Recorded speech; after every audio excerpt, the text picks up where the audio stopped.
ভালোবাসা বলতে দায়িত্ব ও কর্তব্যবোধের পরিধিকেই বোঝায়।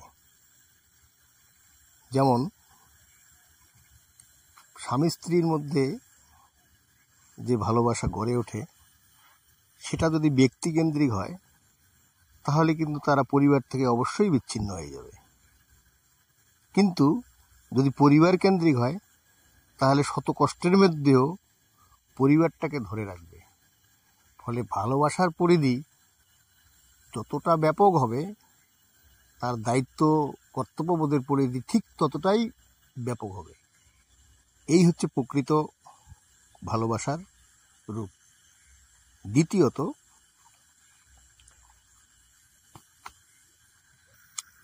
যে ভালোবাসা দুর্বলতার ভিত্তিতে আসে সেখানে নিজেকে দুর্বলতার শিকার না হতে দিয়ে নিজেকে দুর্বলতা থেকে মুক্ত করে আপন চরিত্রকে সুসংহতভাবে গড়ে তোলাই বর্তমানের জরুরি কাজ।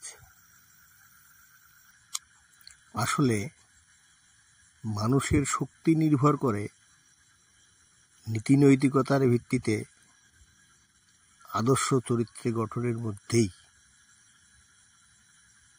অর্থনৈতিক শক্তির উপরে মানুষের শক্তি নির্ভর করে না, যদিও এই সমাজ ব্যবস্থা সেটাই চায়।